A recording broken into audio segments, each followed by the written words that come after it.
Buenos días.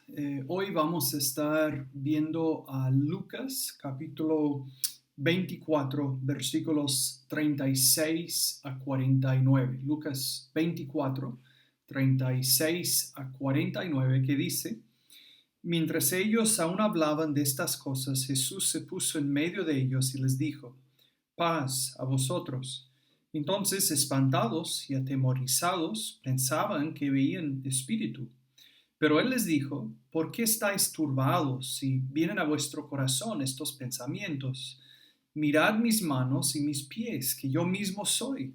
Palpad y ved, porque un espíritu no tiene carne ni huesos, como veis que yo tengo. Y diciendo esto, les mostró las manos y los pies. Y como todavía ellos, de gozo, no lo creían, estaban maravillados, les dijo: ¿Tenéis aquí algo de comer?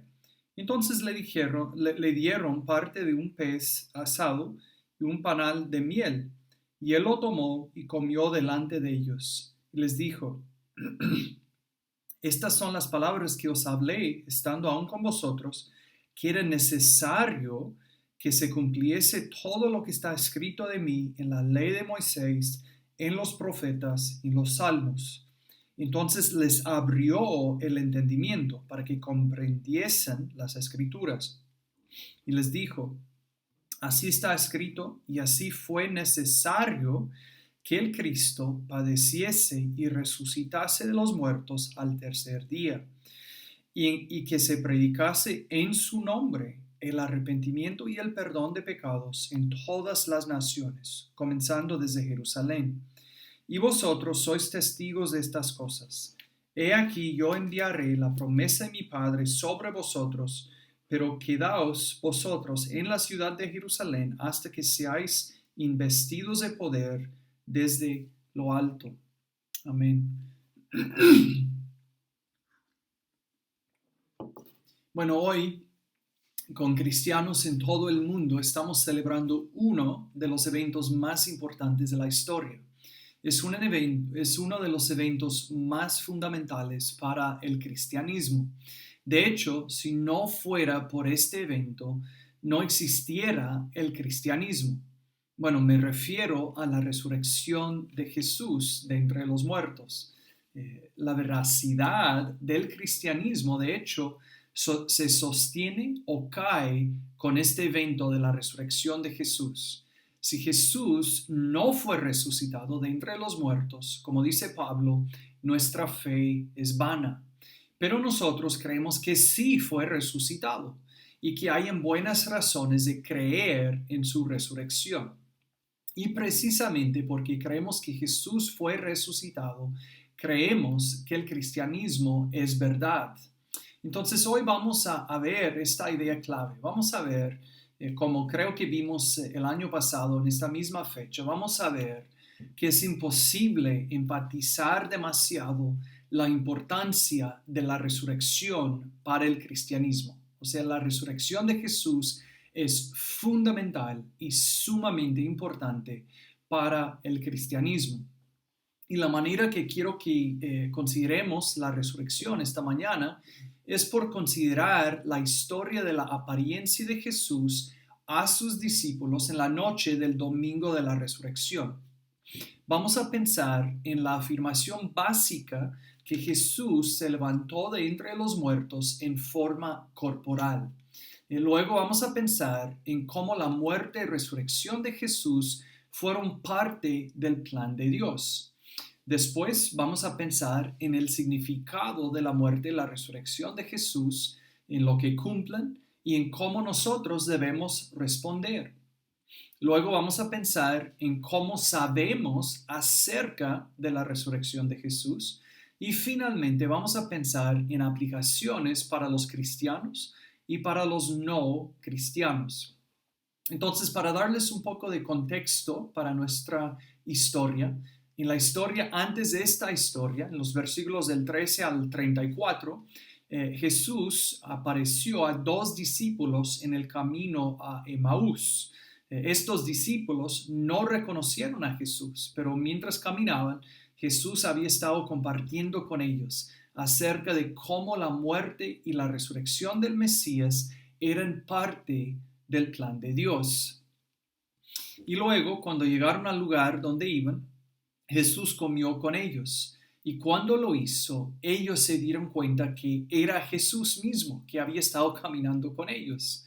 Después de esto, Jesús desapareció repentinamente y entonces ellos regresaron con apuro a Jerusalén, donde hallaron a los 11 apóstoles y les dijeron lo que Jesús les dijo y lo que ellos habían visto. Bueno, pensando más en el contexto, lo que vemos en nuestro mismo texto, en versículos del 36 al 38, en versículo 36 de nuestro texto, nos dice que mientras que estos discípulos y los apóstoles estaban conversando, mientras que estos del camino de Emaús estaban conversando con los apóstoles, que Jesús se puso en medio de ellos. El versículo 37 dice que ellos se espantaron y pensaban que estaban viendo un espíritu. En otras palabras, ellos entendieron que estaban viendo a Jesús, pero no pudieron creer que su cuerpo era real. Pensaban que tal vez estaban viendo un espíritu o que tal vez estaban alucinando. Y entonces en versículo 38, Jesús les reprendió por su incredulidad.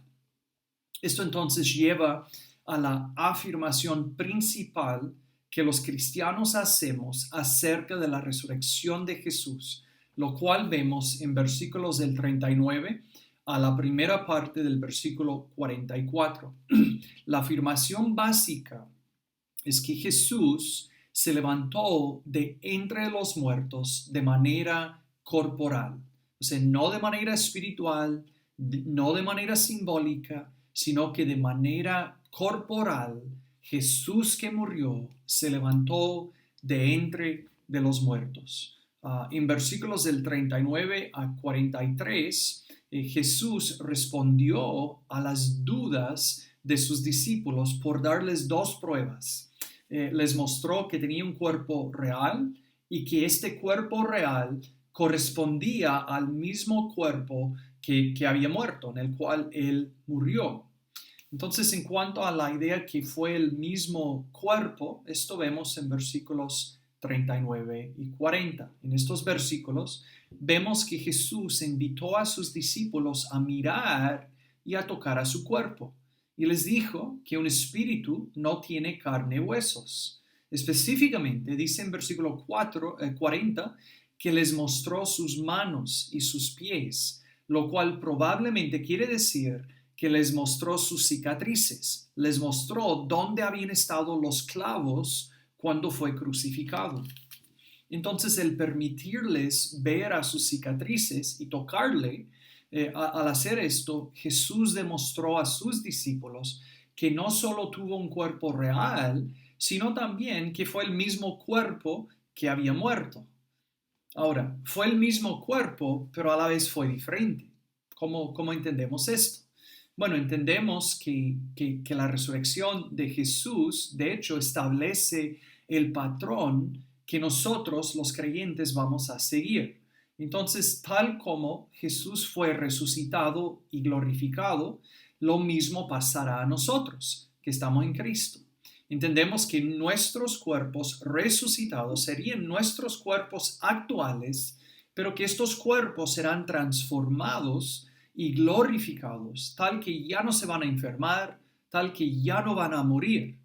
Entonces nuestros cuerpos futuros, en un sentido, serán nuestros cuerpos actuales, pero en otro sentido serán diferentes.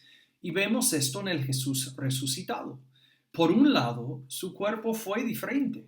¿Cómo vemos esto? Bueno, en el camino a Emaús, los discípulos no le reconocieron. Y él también pudo desaparecer de su vista de manera muy repentina. Y en nuestra historia, por lo menos en la versión de la misma historia en el Evangelio de Juan, Jesús puede entrar en un cuarto donde están los discípulos, aunque las puertas están cerradas y están con llave. Pero por otro lado, había una correspondencia al cuerpo de Jesús antes de la resurrección.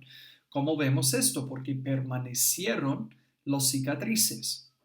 Entonces Jesús resucitó en un cuerpo real y fue el mismo cuerpo de antes. En cuanto al tema del cuerpo real, vemos más evidencia de esto en versículos del 41 a 43.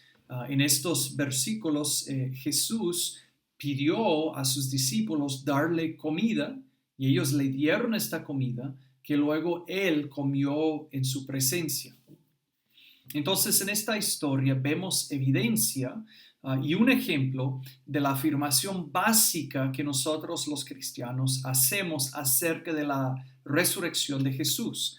La afirmación que hacemos es que Jesús, Dios hecho hombre, Jesús como hombre, el cual murió en la cruz, se levantó de entre los muertos de manera corporal con el mismo cuerpo que murió. Esa es la primera cosa que vemos en nuestro texto.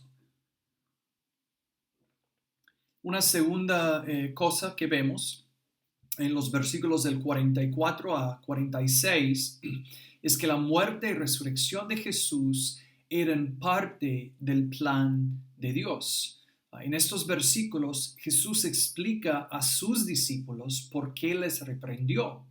Él les explicó que ellos no deberían sorprenderse verle resucitado. O sea, fue una gran sorpresa para ellos, pero él dice que no deberían sorprenderse. ¿Por qué?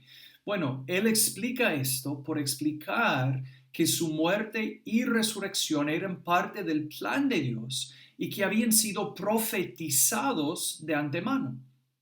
Primero, en versículo 44, Jesús les recuerda que él mismo les había dicho que iba a morir y que iba a ser resucitado.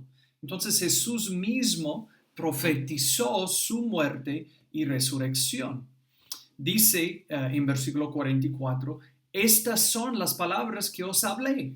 De hecho, si lees a los evangelios, verás que Jesús no dijo mucho acerca de su muerte y resurrección al principio de su ministerio. Pero al acercarse a su muerte, él comenzó a decir a sus discípulos que iba a morir, pero siempre cuando les decía que iba a morir, también les dijo que iba a ser resucitado.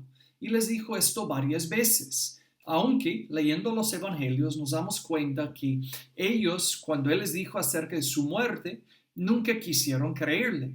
Y como no quisieron creerle acerca de su muerte, no hicieron caso a lo que dijo acerca de su resurrección.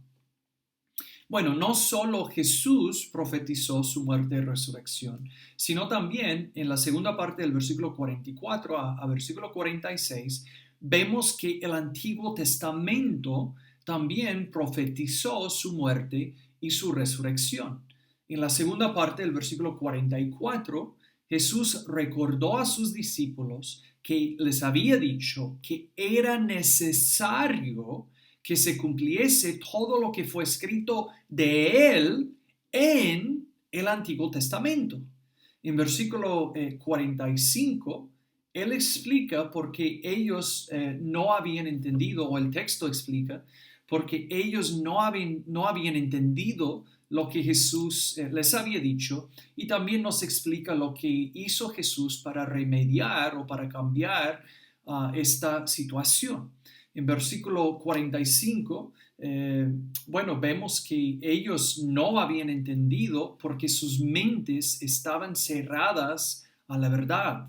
Y tal como Jesús hizo con los discípulos en el camino a Emaús, hizo ahora para estos discípulos. Dice el texto que él abrió su entendimiento para comprender las Escrituras. Él les ayudó a entender cómo el Antiguo Testamento profetizó tanto su muerte como su resurrección.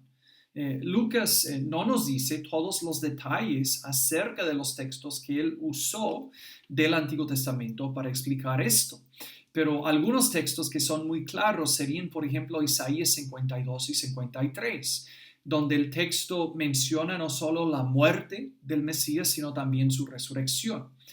Otro texto que vemos a los apóstoles usar en más de una ocasión para demostrar la resurrección de Jesús desde el Antiguo Testamento es el Salmo 16. A veces la gente dice, cuánto hubiera querido estar ahí en el camino a Emaús o aquí en este cuarto con Jesús y los discípulos para saber cómo Él usó el Antiguo Testamento para explicar acerca de sí mismo, acerca de su muerte y resurrección. Pero no necesariamente tuvimos que estar ahí, porque realmente podemos entender las cosas que Jesús compartió con los apóstoles por ver cómo los apóstoles predican y escriban acerca de la muerte y la resurrección de Jesús. O sea, vemos cuáles son los textos que ellos usan del Antiguo Testamento y lo más probable es que ellos aprendieron a usar estos textos del mismo Señor Jesucristo. Entonces la muerte y la resurrección de Jesús fue parte del plan de Dios. Jesús mismo lo profetizó, el Antiguo Testamento lo profetizó y el texto también nos dice que estas cosas o que la muerte y la resurrección de Jesús fue necesario, que fue necesario. Lucas en su texto y los apóstoles en su predicación en el libro de Hechos enfatizaron la necesidad de la muerte y la resurrección de Jesús. Y parece que enfatizaron esto por varias razones. Una sería que la muerte del Mesías fue contrario a lo que la gente esperaba, a la expectativa popular. La expectativa popular del Mesías fue que él iba a ser un conquistador victorioso, pero no habían esperado un Mesías que iba a sufrir y morir. Y bueno, segundo, dado que Dios había en el Antiguo Testamento profetizado la muerte y la resurrección del Mesías, fue necesario para que cumpliese lo profetizado por Dios mismo, para demostrar que Dios es verdad y que dice la verdad y que cumple sus promesas. Pero tercero, más que todo, la muerte y la resurrección de Jesús fue necesario porque era parte del plan de Dios para redimir para sí mismo un pueblo redimido. Entonces, la muerte y la resurrección de Jesús no fue un plan B, no fue un ejemplo de Dios adaptándose a la situación y haciendo lo mejor que pudo, no. Fue necesario porque el Dios soberano y omnisciente desde la eternidad tenía su plan de cómo iba a redimir para sí mismo un pueblo por medio de la muerte y la resurrección del Mesías, de Jesús, de Dios el Hijo, hecho hombre.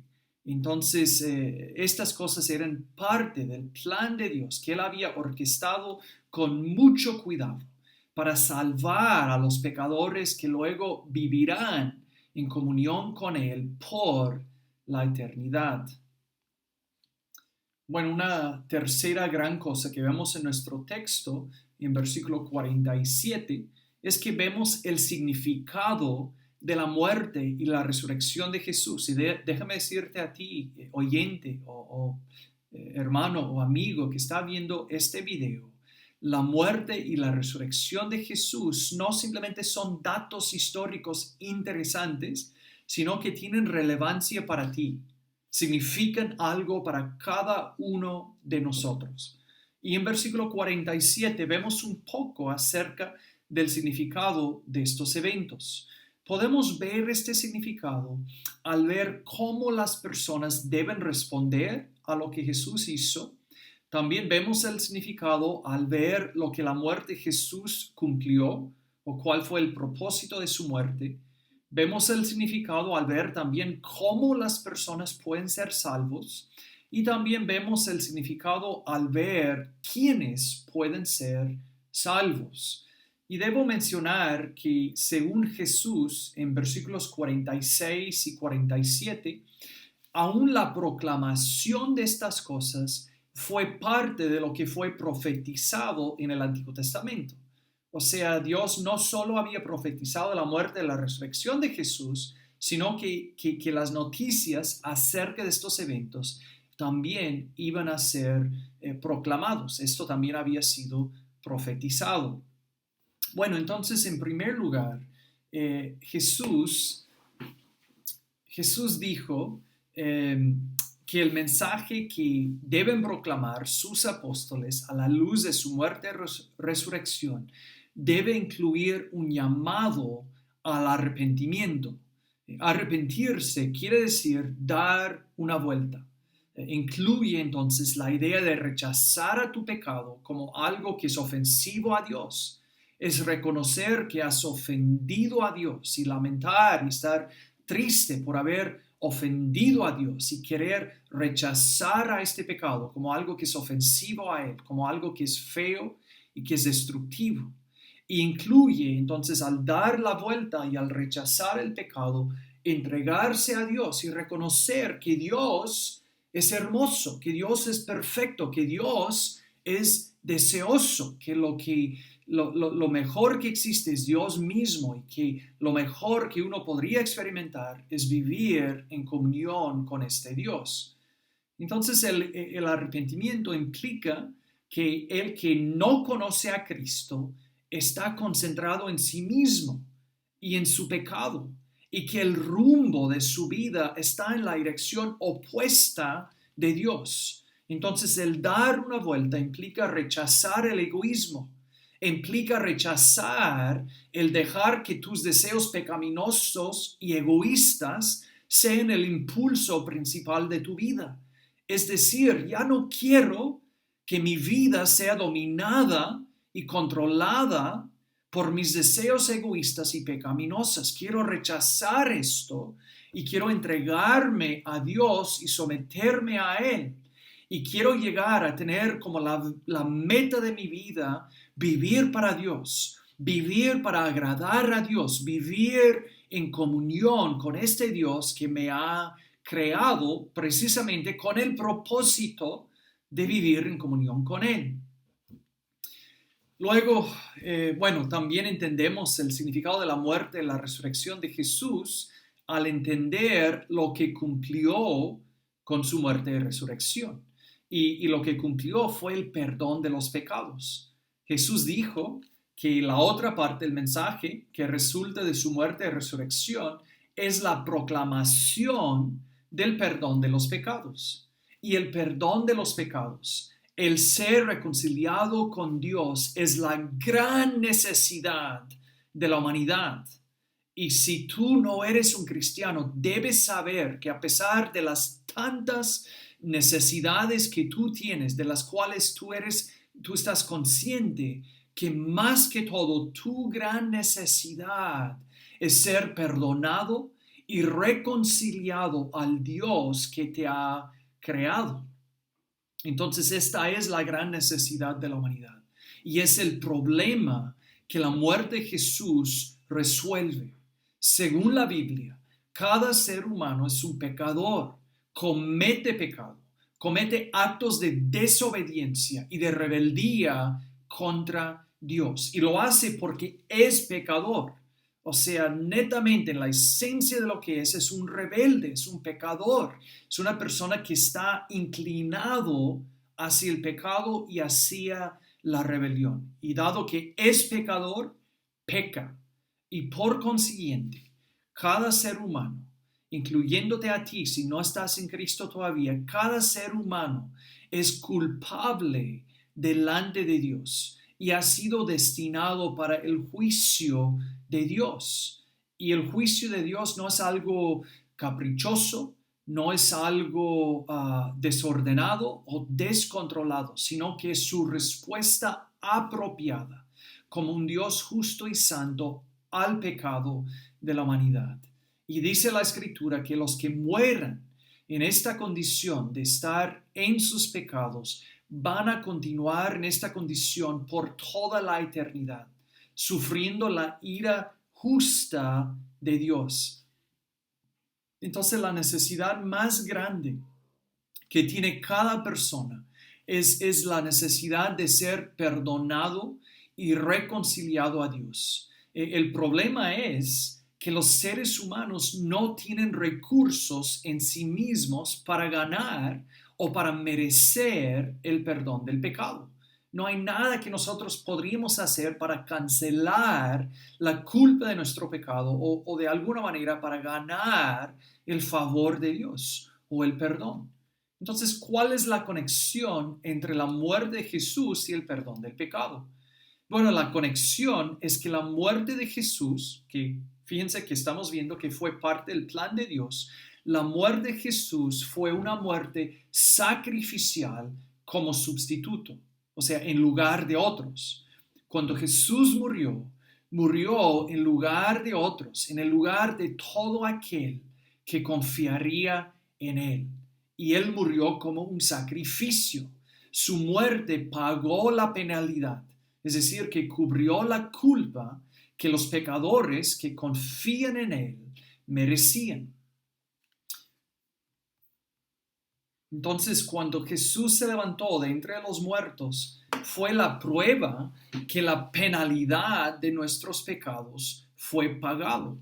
Demostró que Dios había aceptado el pago y que la muerte de Jesús en la cruz fue suficiente para cubrir nuestra culpa, para pagar nuestra penalidad. Entonces, por esto no era necesario que Jesús permaneciera muerto. O sea, la resurrección de Él demostró que Él había dado el pago completo. La resurrección entonces fue el sello de aprobación de Dios sobre Jesús, que demostró que Dios había aceptado su pago.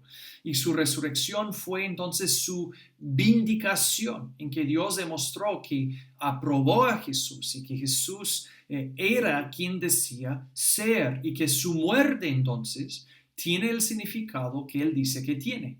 Entonces, que no fue la muerte de un lunático, no fue la muerte de un mentiroso, no fue la muerte de una persona confundida, sino que fue la muerte sacrificial como sustituto del Hijo de Dios, que verdaderamente pagó la penalidad de los pecados de todos los que confiarían en Él. De tal manera que los que creen en Él ahora pueden tener una relación con Dios que va a durar por la eternidad. Y esto es cierto para ti también. Para ti que tal vez nunca has creído, si te arrepientes y confíes en Jesús por el perdón de los pecados, serás perdonado, serás reconciliado con Dios y tendrás la esperanza de vivir en relación con Él por la eternidad. Bueno, también entendemos el significado de la muerte y la resurrección de Jesús al entender cómo las personas pueden ser salvos. La salvación, que incluye arrepentimiento y el perdón del pecado, solo se encuentra en Jesús. No se encuentra en ser una persona sincera en una religión cualquiera que sea, no, sino que solo se encuentra en su nombre. Jesús dijo que esta salvación debe ser proclamada en su nombre. Es decir, que Jesús es el único que cumplió la salvación. Nadie más lo hizo. Jesús es el único que puede salvar a los pecadores. Entonces, para ser salvo, estos pecadores tienen que arrepentirse y confiar en Cristo. No tienen que simplemente decidir que desean cambiar a sus vidas o ser personas morales o inclusive ser religiosos y decir que bueno, voy a cambiar mi vida y voy a realmente entregarme a alguna religión. No, tienen que entregarse a Jesucristo, tienen que confiar en Jesucristo de manera consciente y explícita, porque solo hay salvación en su nombre, por medio de Él, porque solo Él dio el sacrificio para salvar a los pecadores. Y bueno, podemos entender también el significado de la muerte y la resurrección de Jesús al entender quiénes pueden ser salvos. Jesús dijo algo que ahora nosotros podemos ver con claridad, aún en el Antiguo Testamento, pero que los judíos de su día muchas veces no pudieron ver o aceptar. Él dijo que su mensaje debe ser proclamado a todas las naciones, es decir, a todos los grupos étnicos en todo el mundo. Y él dijo que aún esta proclamación fue profetizada en el Antiguo Testamento. Bueno, esto representa buenas noticias para nosotros que no somos judíos, porque fíjense que en el Antiguo Testamento el pueblo de Israel de los judíos fue el pueblo de Dios. Entonces, este anuncio de Jesús, que el Evangelio debe ser anunciado a todas las naciones, representa buenas noticias para nosotros que no somos judíos. Significa que el mensaje de salvación es para nosotros, que no se limita a personas que físicamente son descendientes de Abraham o que son judíos. Y de hecho, las buenas noticias acerca de Jesús son verdad para todo aquel que se arrepienta y confía en Él, sin importar su nivel de educación, sin importar su estado económico, sin importar su raza o su grupo étnico. Todo aquel de entre estos grupos que se arrepienta y que confía en Cristo será salvo. Entonces, otra vez, déjame decirte que si nunca te has arrepentido y si nunca has confiado en Cristo, pero si estás escuchando y entendiendo hoy lo que Jesús hizo por los pecadores y cómo una persona debe responder a Él, y si tú te arrepientes y crees, tú también serás salvo. Así que te animo, te exhorto a hacerlo, a arrepentirte y a confiar en Cristo. Bueno, la cuarta gran cosa que vemos en nuestro texto en versículos 48 y 49 son los testigos de la resurrección de Jesús. O sea, todo esto que hemos estado viendo acerca del perdón y la reconciliación con Dios, todo esto suena bien, pero ¿cómo podemos saber que Jesús fue resucitado de entre los muertos? Bueno, sabemos estas cosas por el testimonio de los apóstoles. En los versículos 48 y 49 vemos que Jesús comisionó a sus apóstoles para ser sus testigos. En sus primeras etapas, el cristianismo creció como resultado de la predicación de los apóstoles. Ellos eran testigos oculares de la resurrección. Es decir, que ellos vieron al Jesús resucitado y luego salieron a proclamar el mensaje de Cristo y a decir, este mensaje es verdad, ha sido comprobado por la resurrección de Jesús, del cual nosotros somos testigos oculares. De hecho, en 1 Corintios 15, versículos 5 y 6, Pablo dice que Jesús no solo apareció a los 12, sino también a más de 500 personas, que probablemente se refiere al momento de la ascensión de Jesús. Entonces, el mensaje del cristianismo no es que Jesús se levantó de la muerte, pero que solo una persona lo vio, sino que el mensaje es, la afirmación es que Él apareció a varias personas, a cientos de personas, incluyendo especialmente a sus discípulos que no simplemente lo vieron de lejos o una vez y que fue cuestionable o no fue cierto si fuera Él, que alguien dijo que me parece que es Jesús, no, sino que Él apareció a ellos varias veces, estuvo cerca de ellos, como hemos visto en nuestro texto, ellos pudieron tocar a su cuerpo, le vieron comer, vieron otras pruebas que era Él, que de verdad se había resucitado y que fue el mismo cuerpo en el cual Él había muerto. Entonces, en la predicación de los apóstoles, ellos enfatizaron que la manera que podemos saber que Jesús resucitó y la manera que podemos saber que el cristianismo es verdad es por la resurrección de Jesús, que esta es la gran prueba de la verdad del Evangelio. Bueno, quiero concluir esta mañana con aplicaciones para dos grupos de personas, para aquellos que muy claramente se han arrepentido de sus pecados y que han confiado en Cristo y los que no lo han hecho. Y estas aplicaciones fluyen de la realidad de la resurrección de Jesús. Vamos a comenzar con aplicaciones para el que no ha creído todavía. Si tú no eres cristiano y lo sabes, debes reconocer que la realidad de la resurrección de Jesús quiere decir que el cristianismo es verdad. Y si el cristianismo es verdad, ¿qué significa esto para ti? Bueno, si el cristianismo es verdad, entonces las advertencias del juicio en la Biblia son verdad. Esto quiere decir que es verdad que actualmente, en las palabras de Efesios 2:4, tú eres un hijo de ira. Es decir, que has sido designado para recibir el juicio y la ira de Dios. Quiere decir, en las palabras de Juan 3:36, que la ira de Dios actualmente está sobre ti. Que no es cuestión que si sigues haciendo mal, que posiblemente irías al infierno, sino que quiere decir que actualmente Dios te considera culpable y que si murieras ahora, que sufrirías en el infierno.